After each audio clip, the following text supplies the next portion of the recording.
So, any questions regarding to that little piece of homework?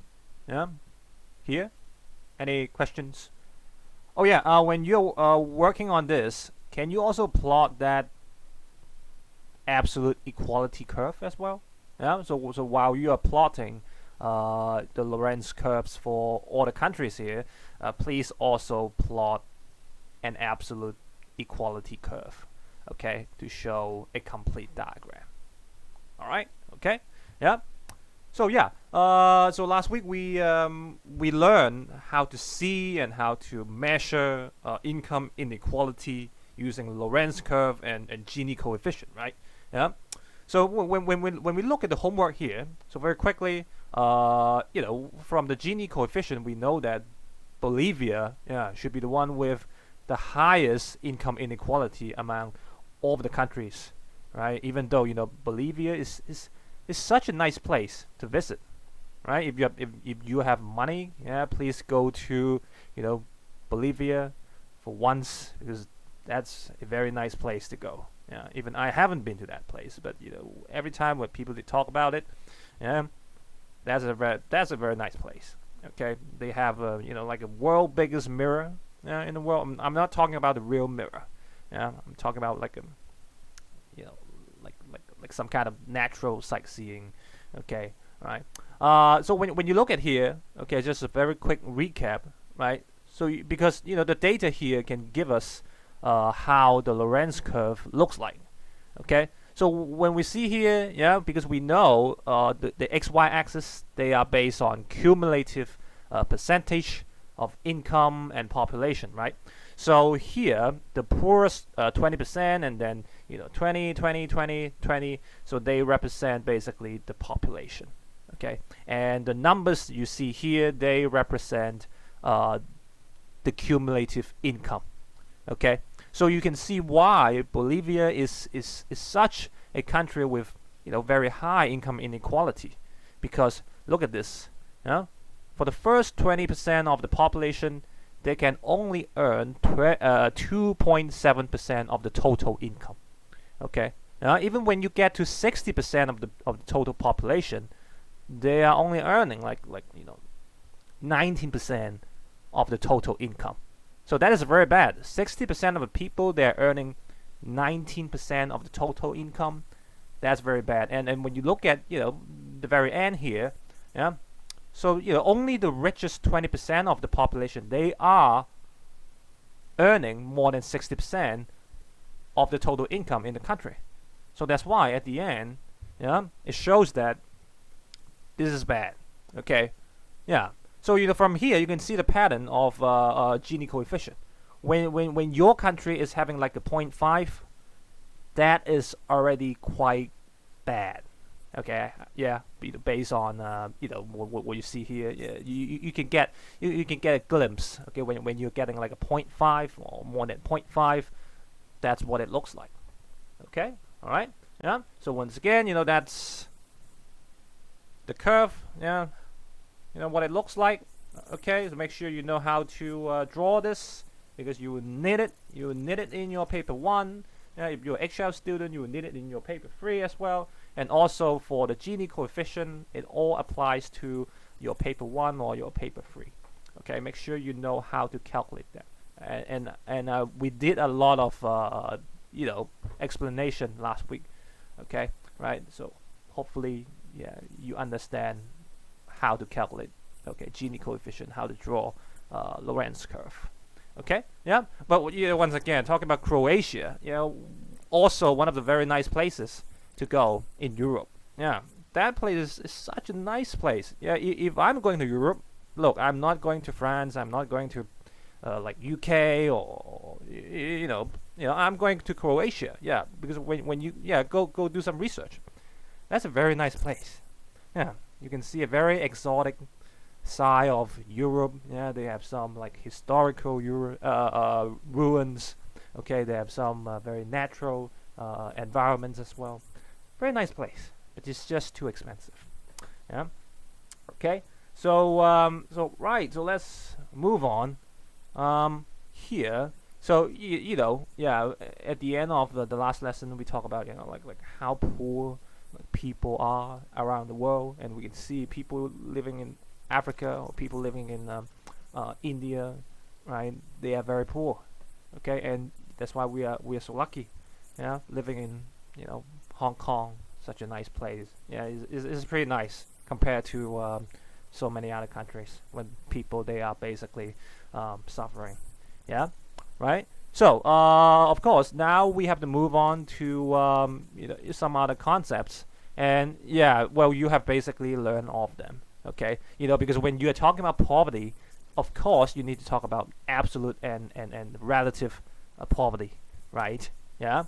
So can someone just quickly explain what is absolute poverty? Yeah, just quickly, just give me the definition. That will be fine. Yeah. Absolute poverty. What does it even mean? Yeah, right. Yeah, you cannot even afford basic necessities. Okay. Yeah. So if you are experiencing, oh, okay. Yeah. Thank you very much. Yeah. Thank you very much. Yeah. Relative. That's it. Right. You are poorer compared to other people. But here, absolute poverty. Exactly. Right. If you cannot even afford basic necessities, so you have a risk that you cannot sustain your daily living. Okay, you might not be able to survive in the environment. Okay, so when we are looking at absolute poverty, we always look at the poverty line. Okay, the poverty line. Look, we don't really have a very rigid definition for the poverty line. Okay, because so many countries they have their own poverty lines. Okay, all right. And here I'm just going to use the one provided by the World Bank. Okay, yeah. So to make things more simple, because it depends on how developed your country is. Okay, if you have a higher developed country, then your poverty line should be higher. Okay, yeah, it really depends on the standard of living that you have. Okay, in the country. So here, I'm just using a third party. Okay, to show you like what they think. All right, yeah. So here, look. So these are the poverty lines. I'm pretty sure you have learned about that. Okay, so take a look at this. So it's trying to say if you are earning less than $2, I mean U.S. dollars per day, then we'll call that a moderate poverty. Okay, yeah. So if you are earning less than $2 per day, okay, what are you likely to see in your in the economy? So if people in general they are earning less than $2 per day, so what are you likely to see in the society?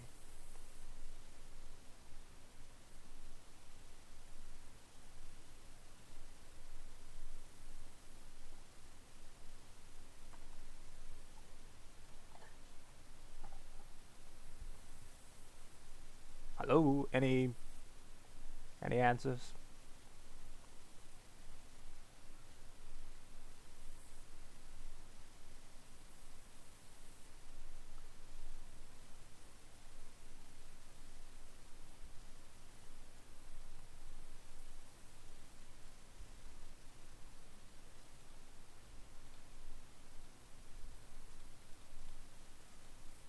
Well, yeah, that's the definition. But yeah, I'm just trying to ask you like, what is it going to be like in the society? Yeah, when people they cannot even afford like basic, yeah, little spending, right? Yeah. So what are you going to expect from your society when people in general they have a moderate poverty? Yeah, could be the crime rate. Yeah, could be very high because people they just they yeah they have to do everything that they can in order to survive. Yeah, so maybe yeah I would rather steal food from some shops, right? Otherwise I cannot even right survive. Okay, so I would say, look, if you are in a situation like this, if you are under moderate poverty, okay, then you will probably see a lot of this kind of people, very skinny people, right? Because they don't even have the basic necessities. Okay, they don't even have enough food. Okay, all right. But what if you are under extreme poverty? If you are even if you are earning even lower than 1.25 like per day, so what are you going to see? What are you going to see if you are living in a country like that? So this is even worse. So if you right, the death rate, should be very high. Okay, because here, look, maybe you can still barely sustain your life. All right, just barely. Okay, because look at this guy. Okay, but here, when you are so poor, when you're in extreme poverty, well, you might see them a lot. Okay, you might see those people a lot. All right, yeah. Do you have the music in your head right now? Yeah. So you might see them a lot. Okay, they are waiting for you, right? Have you guys watched that clip? Because it's basically very popular actually in Africa when you are having a funeral, and they will hire some coffin dancers, okay, to celebrate. All right, because just because people they pass away doesn't mean that is always a sad thing. Okay, because we can always use a different perspective to face something like this, right? And that's why they have something like coffin dance, right? But there was a clip. I'm not sure if you watched that. Some people, well, not those dancers, they were doing the dancing, and suddenly there were some accidents, and their hands slipped. Okay, so the dead body just came out of the coffin. Okay, and the first thing that the dancers do, they just ran away. They just ran away. They was like, no, what the hell? I'm not gonna touch that dead body. Well, if you haven't watched that, go to YouTube and take a look of it. Okay, I'm not trying to laugh at them, but that was some situation. There was some very embarrassing situation. Okay, but you know what I mean. Okay, so that is some very extreme case. Okay, when you are having extreme poverty, then you will see a lot of death rate. Okay, because you just cannot survive with that little money. Okay, so absolute poverty is a very straightforward concept. Okay, it's just talking about if you are able to survive or not. Okay, all right, so that's easy. But what about relative poverty? Well, since Kirsty has already given the answer, so relative poverty, it really depends. If you are poorer compared to other people, then that's relative poverty. Okay, all right, So among the rich people, there could be some relative poverty as well. If you are more poor compared to the rest of the people. Okay, all right. So this concept here is not that straightforward, like absolute poverty. Okay, but do you realize how how do you compare with different people? So how do you consider yourself to become relative poverty? So do you have any ideas like how do you compare? So when we talk about income, right? Of course, if you're way lower than other people, okay, obviously you're having a relative poverty, but by how much? Do you have any ideas? Yep.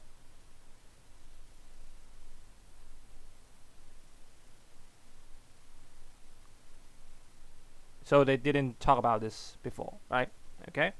No, nothing. Okay. All right. Well, it's all fine.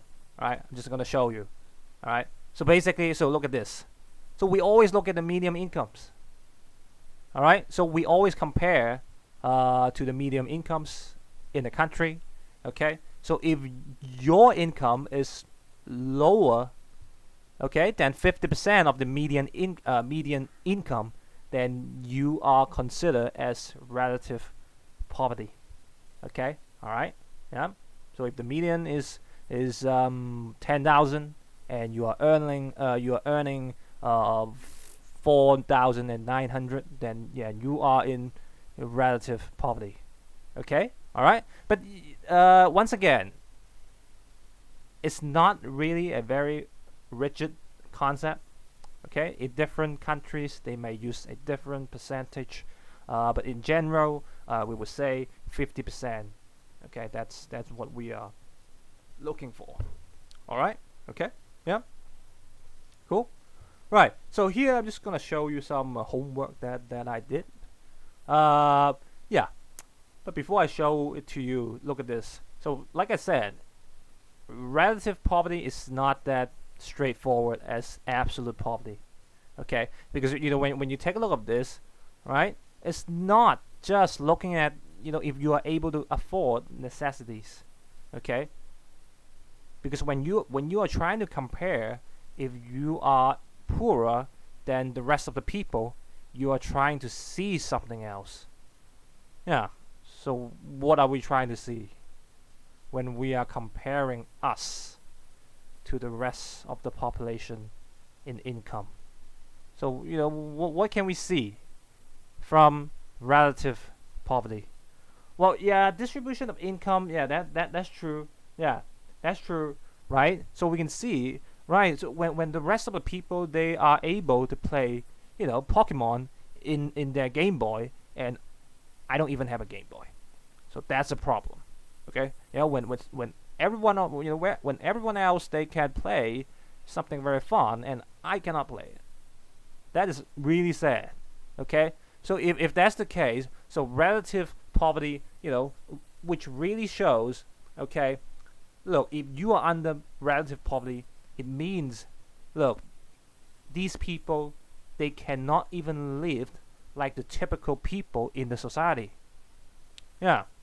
So you can see, it has a deeper meaning when you are looking at relative poverty. Okay. Yeah, because it is always about a relative concept. Okay. All right. And that's why relative poverty is very important when you trying to look at that.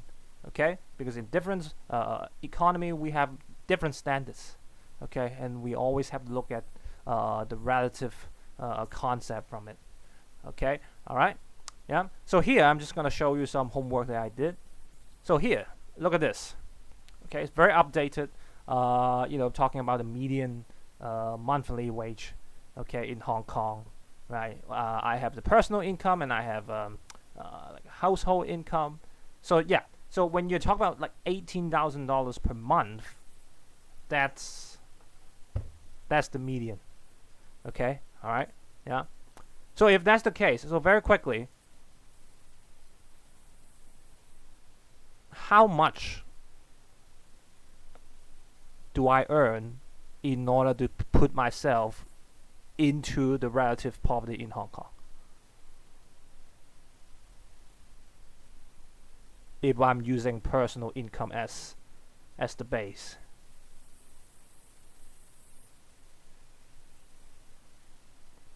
Yeah, so where's the line? So can you tell me the line? Where is that relative poverty line? If I'm talking about personal income in this case.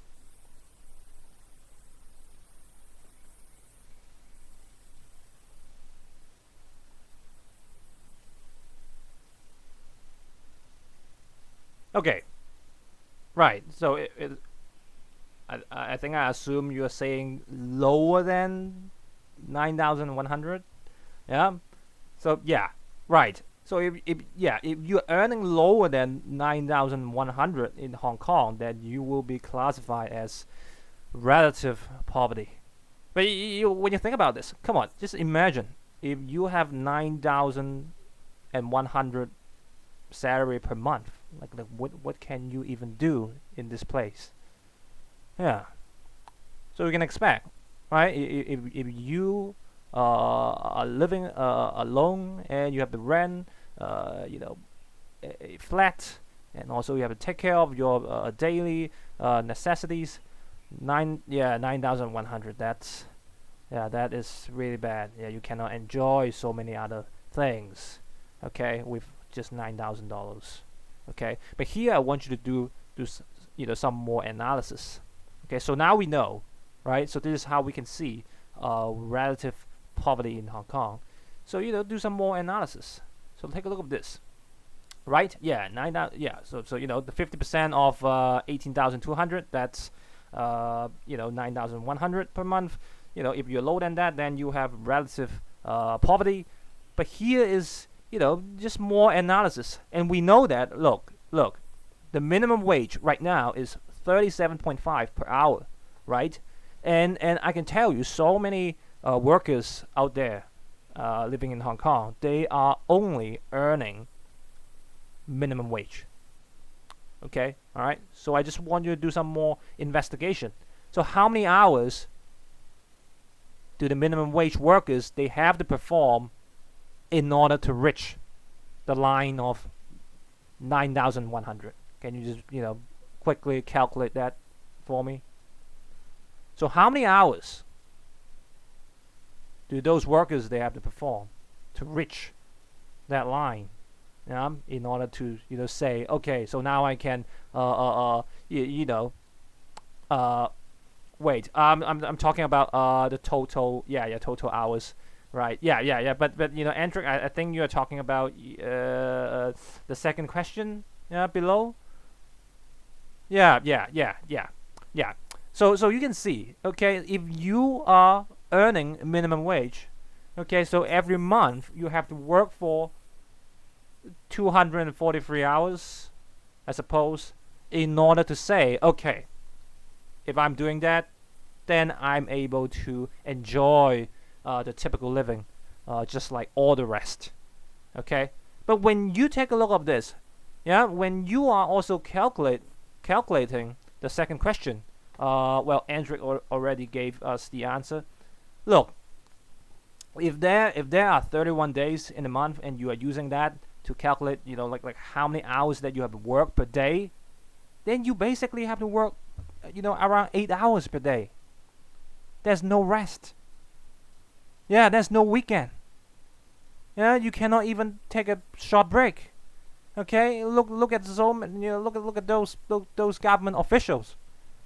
They're earning like $200,000 per month, and they have their Saturday and Sunday off if there's nothing happen. Yeah, and so many people out there, they are just earning this minimum wage, and look, if they have to, sustain a normal life, they cannot even rest.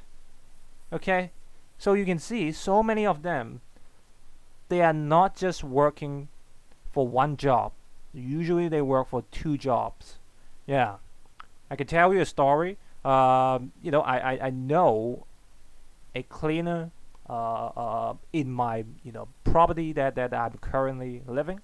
Okay, yeah. So I have known her for so many years, for more than 20 years. Yeah, I've known her since I was 8, and since I was a very little kid. Yeah, and she is a very hardworking labor. Okay, she has 2 jobs. Every day, she wakes up like as early as I do, because I being a teacher, you guys start at 8 o'clock, and I'm living in Yuen Long, so like how early I have to wake up, and she's just waking up as early as I do. Yeah, and that is already her, that is just her first job, right? And after I finish my work, okay, in CKY, when I go home, when I got back home, and I see her, she's already working on another job, and that is the job, in my real estate. Okay, so you can see a very tough situation. Okay, right? When you cannot even take a rest, when you can't even take a rest.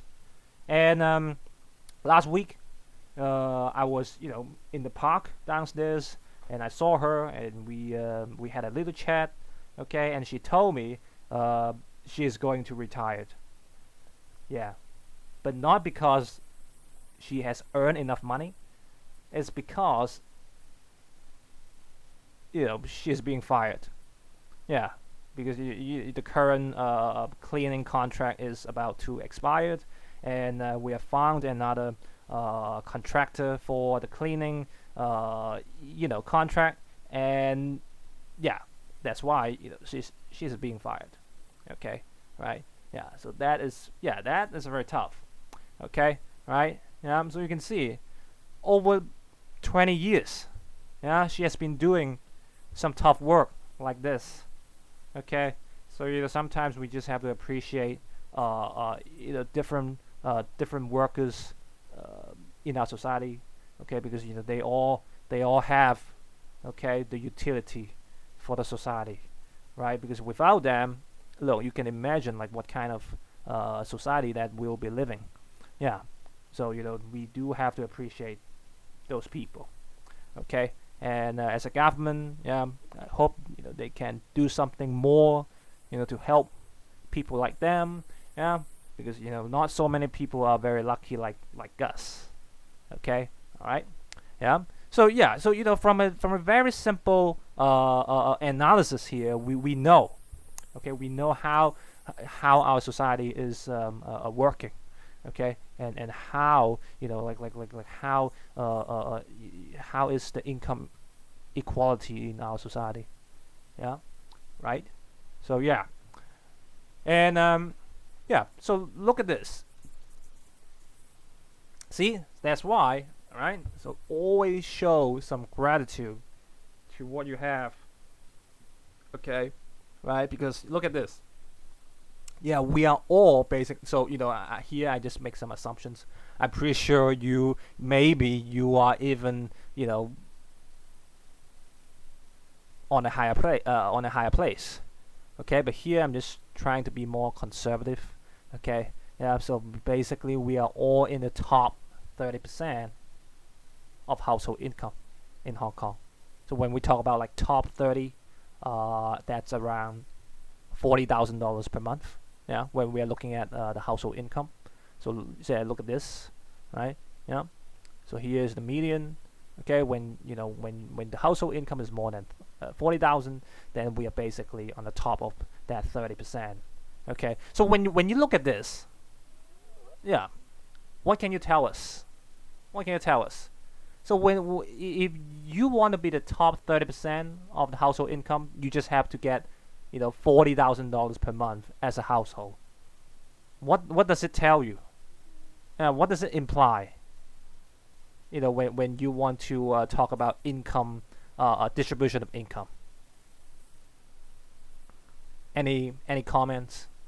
Yeah, a lot of poor people living in Hong Kong. Right. Yeah, when you just look at this. Okay, if you want to go, reach the top 30%, look, household income, you just have to earn more than $40,000. Okay, household, we're not talking about just one person. We're talking about a family. Your mom and dad, that's a household. All right, okay, yeah. So 40,000, yeah. So you can see so many poor people living in Hong Kong. So now I want you to do a very quick research work. Okay, can you help me find the Gini coefficient in Hong Kong, like recently?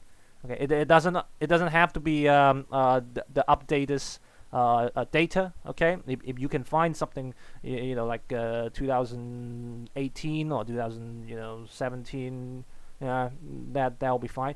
Okay, all right, yeah. So all right, 0.533. Okay, 0.533. And see, when you look back to, wait a second, Bolivia. Look at this.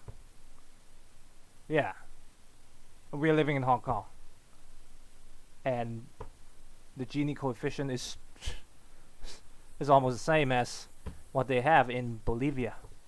So you can imagine it's going to be something like this, right? Yeah, not the same, but if you're talking about the pattern, it's going to be very similar. Okay, so you know how bad it is when we talk about income inequality in Hong Kong. Yeah, that's very bad. So I would say we are very lucky people, to have what we are having every day. Yeah, so just don't take it for granted. Because yeah, right, okay, right. So yeah, so there you go. And well, that's why, look, treasure your home, I guess. So look at this. Okay, well, here, look, there's not much specific reason why I put this photo here, because the government spends so much money on the advertisements, and see, we don't see that commercial anymore. So I guess I'm just gonna use this to lower the average cost. Yeah, because now I'm also using the material.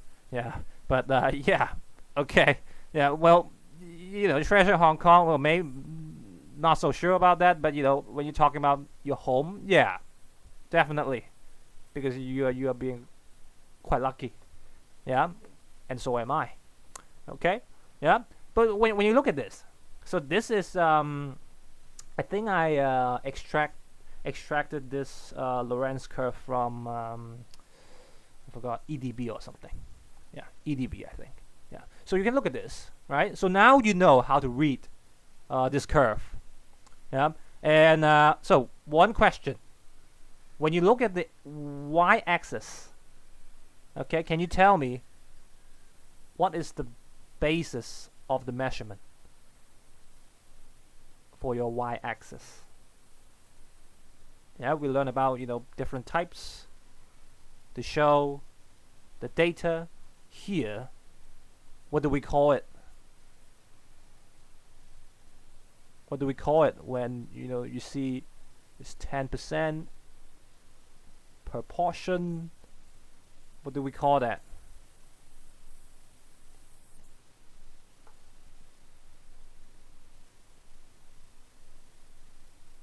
Hello?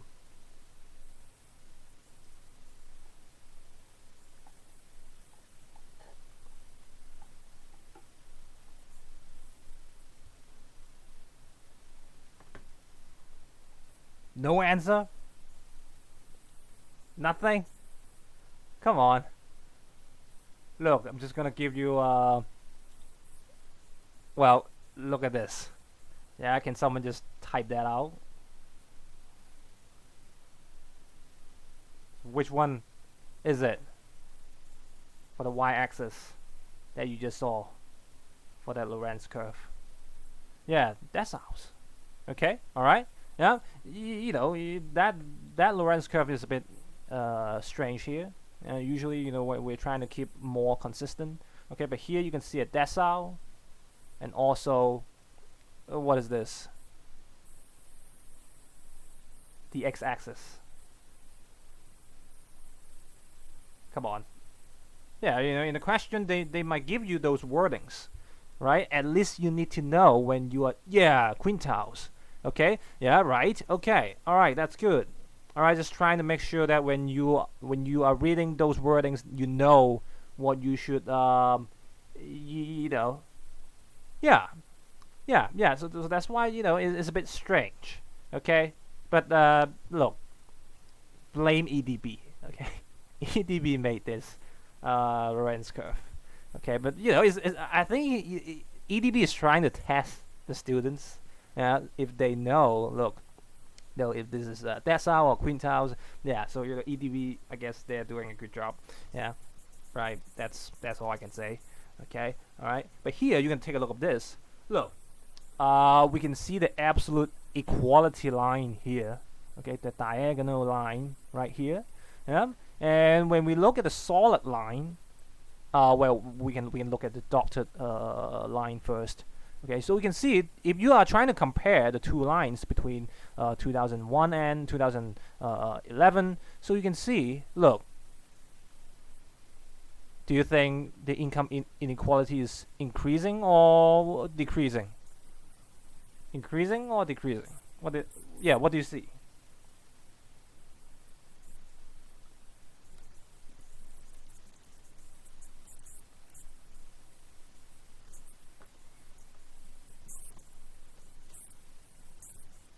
Anyone?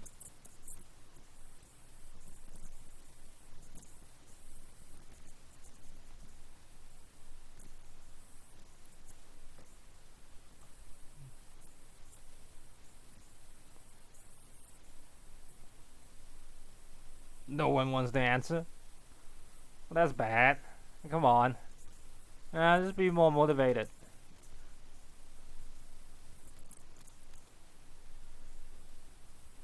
Right? Come on. When you look at this here, there's this portion here, yeah, the middle portion here.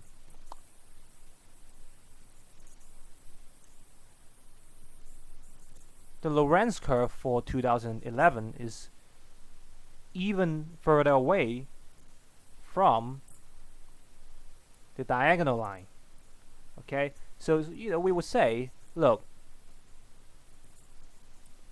the income inequality in 2011 is even worse than 2001. Okay, yeah, so you can see the very rich people, they are still having this share of income, but when you are taking a look of the middle range, okay, here we are having a bigger gap. Okay, so you can see the income inequality is getting even worse in Hong Kong. Okay, so when you are looking at data like this, so now you understand like how you can read it. So that's very good. Okay, yeah. So and also, look, you can take a look at this data here. Yeah, we have so many data available from our government website. Yeah. So when you look at, once again, EDB, look, the Gini coefficient in Hong Kong from 1971 to 2011. Look at this. It keeps increasing. Yeah. And this is just ridiculous. Yeah, this is just ridiculous. Come on, look at this. Yeah. And also I found something else in another website. When you go to a census and statistics department, they will even show you something more. So I just copy this table here, so you can see they are matched, right? So 2011, that's where they had 0.537, and which is the same as here when they're using the overall Gini coefficient, okay, in 2011 here, and also it's the same when you talk about 2006, okay, 0.533. So here, okay, right? So we know they are using the data here to show the curve. Okay, so they're using the base of original monthly household income, okay, to show the curve here. All right, yeah. But you can also look at the extra information, okay, all the extra data here. Okay, so look at this. So here we have two more sets of data. So one is the post-tax household income, and also another one is post-tax and post-social transfer. Okay, so basically, even if I don't show you the numbers here, you are going to expect the Gini coefficient is going to decrease. Okay, because we all know that, yeah, after tax, okay, people, yeah, because when you're thinking about income tax, like what kind of tax it is, what kind of tax is income tax? Yeah, progressive, right? Yeah. So when you are being rich, you have to pay a higher proportion of your income. So even if I didn't show you the numbers here, look, you have the expectation. Okay, you are going to expect the number of Gini coefficient is going to decrease. Okay, because okay, the richer people, they have to pay a higher percentage of tax. So it's basically a redistribution of income. Okay, and when you also see the third column here, okay, so it is after tax and also after social transfer. Okay, so basically that's social welfare. Okay, so when the government, they receive the tax and they use the tax, they give back to those poor people. So now the poor people, they have more income. Okay, if that happens, then you will see the number will be decreased even further. Okay, yeah. So so this is the kind of expectation that we have. And look at this. From the studies, we are correct. Okay, so here, look at this. It's decreasing. Yep. If we are doing things like, having progressive tax and also providing social benefits. Okay? All right? So, very logically, this is what we can see. Okay, so now we know it's true. If we are using progressive taxes, if we are using social transfer or social benefits, we are able to accomplish redistribution of income. Okay, so that's a positive statement. It's a fact. Yeah, based on the study that we have. All right. Okay. Cool. Yeah. So when you're looking at the data, you'll find something very interesting. Yeah. Okay. So from time to time do some more research. Okay. Yeah. It's not that boring when it comes to research, when you are able to see something meaningful. Okay. All right. Yeah. Okay. So right, but when we go back to this question here, okay, I just want to go back to this question here. Can you just give me like five causes that might cause you or your family to be poor or born poor? Can you just give me like 5 factors? Okay, low level education. Okay, that's one. Yeah. Poverty trap. Okay, that's good, right? Because it's not only affecting your generation, it's affecting generation after generation. Okay, when you are being poor. Okay, yeah. Disease, right? So you're talking about like healthcare, the level of healthcare. Yeah. Okay, so the skills that we have, right? With our education. Yeah, so I would say it's the same as low level education. Okay, all right, yeah. Anything else?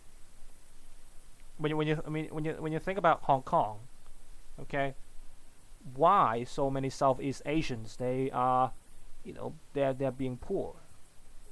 But illegal immigrants, well, I'm gonna put that aside. Okay, yeah. Let's say they are legal. Okay, they are legal immigrants. Yeah, discrimination or legal barriers, right? Okay, yes, right. So there are so many reasons. Yeah, exactly. Yeah, prejudice. Okay, there are so many reasons, and yeah, all you need to know. Look, basically, you have given me all the factors, so I'm not going to go through them in detail. So look at this. All right. Yeah. Well, low income based. Yeah. Obviously, right? Yeah, that's how you get poverty. So that is like the very meaningless point we have here. But yeah, for the others, okay. Well, this one I think you guys have missed out. Yeah, unemployment. Yeah, that's bad. If there's a huge unemployment rate in your city or in your economy, yeah, that's how you get low income and that's how you get poverty, right? But when we talk about capital, okay, it's not just human capital. Okay, any other capital, if we are having a low level of any other capital, then very likely you will see poverty. And yeah, and the rest, look, well, you know what they are. Okay, all right, discrimination, right, language barrier, yeah, poverty cycle. When you are in the poverty cycle, you just cannot get out of this cycle. Okay, yeah. When you are being poor in this generation, your next generation will be probably poor as well. Okay, yeah, right. And also, it really depends on your government. If your government is not providing social services, okay, then well, you might not be able to enjoy higher education. You might not be able to enjoy a higher level of healthcare, and so on. Okay, you might not be able to enjoy some other help. Okay, like social benefits, right? Yeah. Okay, right. So so many causes for poverty, right? Yeah, and yeah. So once again, so just imagine you were born in the bottom 10% of the household income in Hong Kong. So can you just give me some negative consequences if you are one of those people? Living in poor condition, yeah, right. Lower self-esteem, and what will happen when you have commit into a crime, yeah. Yeah. Any more? Come on, just give me limited access to services because you're poor. Okay, diseases. Yeah, you're not supposed to get some of the diseases, but because you have a low level of health care, okay, so you are being sick. Okay, and once again, yeah. So when we were talking about the homework that you guys did, okay, the Trump, I'm trying to make America great again. When we are trying to improve the quality of human capital, okay, we can also improve the healthcare. Okay, so we don't always have to just providing more education or retraining. All right, healthcare is also very important. Okay, because without a good and healthy body, look, the workers, they will not be able to provide like qualities of work. Okay, all right, yeah. So yeah, all right. Yeah, I finished marking the homework. So if you are interested, go to your homework and look at the comments. All right, okay, yeah. So many consequences. I'm pretty sure you know all of them, right? Yeah. So take a look at this. Not going to go through them in details because they are just common sense. Okay. So yeah, look at this. Low living standards, lack of education, lack of healthcare, and that's why there are many diseases. Okay, and maybe you will experience some high mortality rate. Yeah. Uh, yeah. Okay, and social problems, right? Yeah. We mentioned that, and also the last one. Look at this. Yeah, that's very interesting. The inability to realize one's full potential. Okay, as long as there's no problem in your brain, okay, everyone is supposed to be very brilliant. Okay, yeah, but some people, they are without resources, and that's why, look, they could have done something very wonderful, they could have done something very brilliant, but in a situation of poverty is limiting their potential. So possibly, look, the LRAS curve might shift to the left because of poverty. The quality of the people, they're getting worse. Okay, all right. So this is bad, and that's why redistribution of income is so important.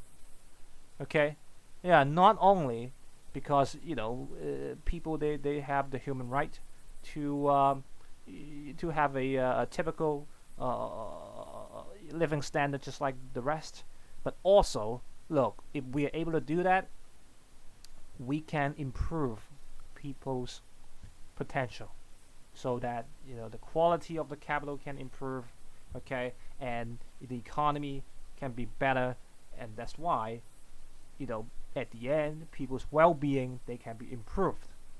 Okay, so that's why this chapter is one of the economic objectives. Okay, all right, yeah, right, they all make sense. Okay, so when you look at this, yeah, I think you guys did some field trip before, right? Visiting the cage house. Did you? No, not you. Well, maybe we can do that next term. Yeah, we can do that next term. Yeah, for a field trip. Okay. Yeah, I think I'm able to find people. Yeah, for the connection. Yeah. So cage house, just like this. Yeah, in Hong Kong, look, some people this is even worse than subdivided houses. Yeah, when you're living in a cage house, just like this. Okay, and we still have a lot of them in Hong Kong, which is really bad. Yeah, and well, yeah, I'm not sure if you guys lived in subdivided house before. Yeah, I hope not, but I did. Yeah, I did, but not in Hong Kong. Okay, yeah, because not just us. We have subdivided flats. Yeah, but when I was living, in a subdivided flat, there was no window. Yeah, well, basically no window for all the flats. But very luckily, I got my very tiny window in my room. Yeah, so I would say I was being lucky. But the thing is, the hygiene was really bad. Yeah, because you can imagine when so many people they are living.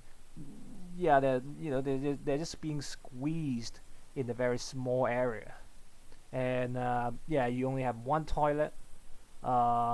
Yeah, and there is basically no space in your room. When you open your door, then you will see the bed, and yeah, you just have to sit on the bed.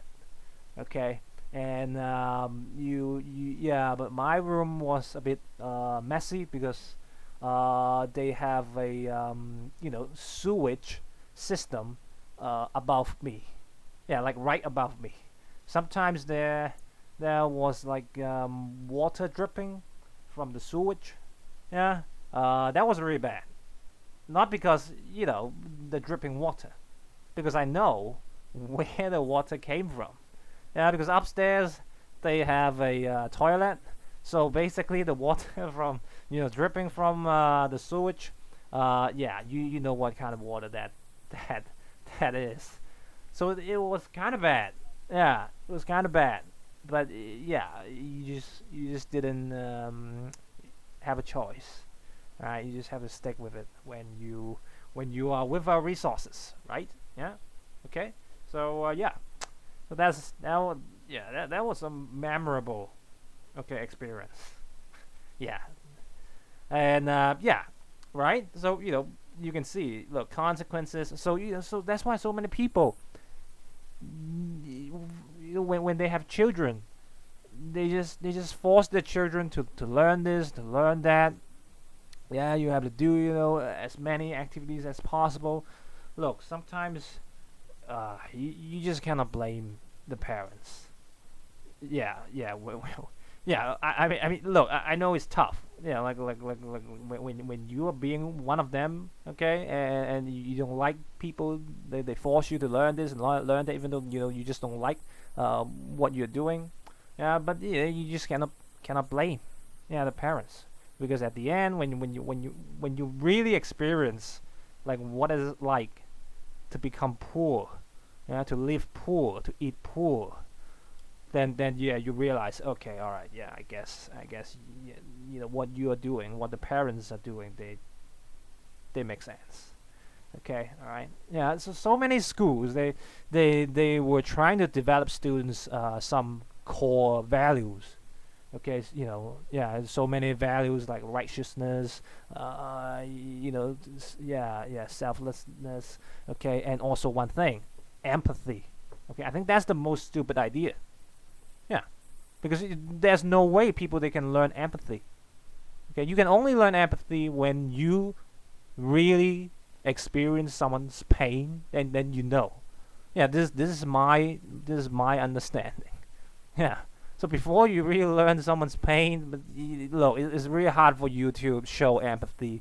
Well, you can still show a little bit of empathy, but when you talk about like true empathy, is tough. Yeah, it's tough.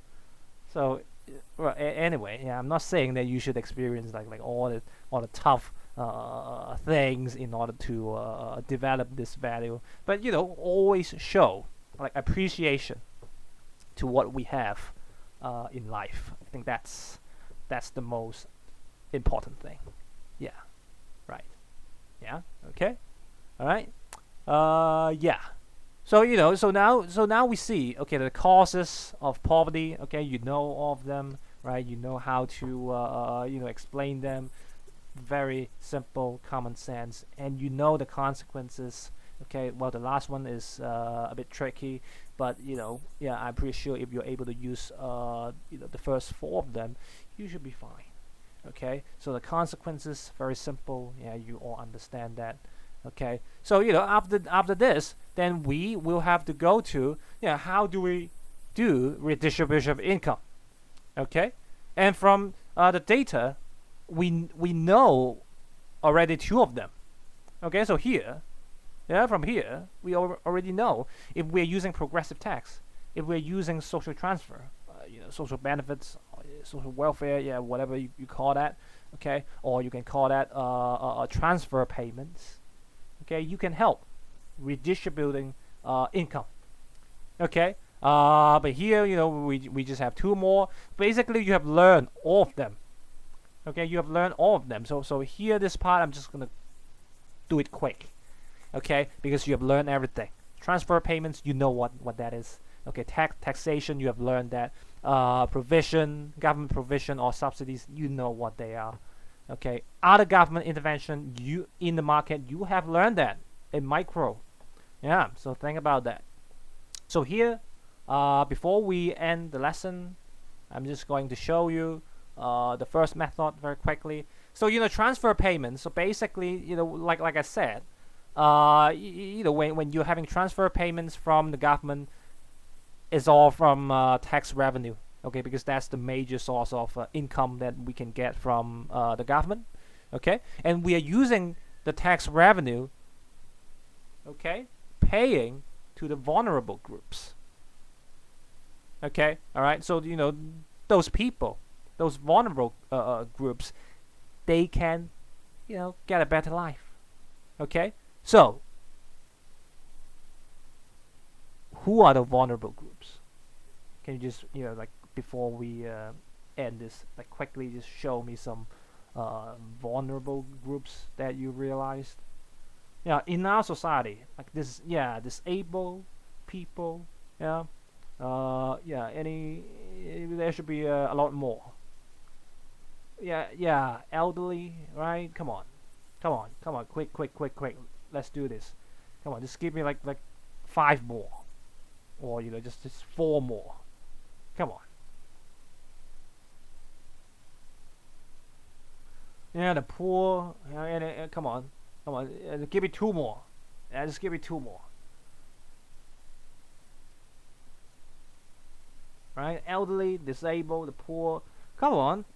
Yeah, what kind of people do you think we should help? There should be more.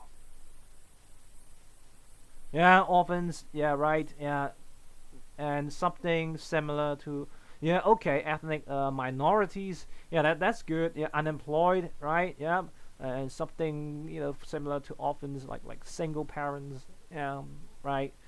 So so this is what I want you to do as your homework. Okay. Yeah, single parent families, right? Yeah, so those are vulnerable groups. Okay, and I just want you to do some research. So what are some specific transfer payments available to those vulnerable groups in Hong Kong? And here is the list.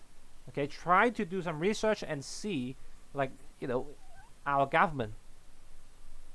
Is there anything that our government is doing to help those people? Okay, so very simple task. If you find out, okay, there is something, some scheme that is helping elderly, so you can just show me the scheme, and that's done. Okay, and then you go to disabled, unemployed, mothers, children, poor, and students. Okay, all right, cool. Yeah. You just have to list them out. Okay, very simple task. Okay, all right. Yeah. So so that's all for today, and I'll see you guys. Tomorrow or the day after. Okay, all right. Okay, see you guys. Bye bye.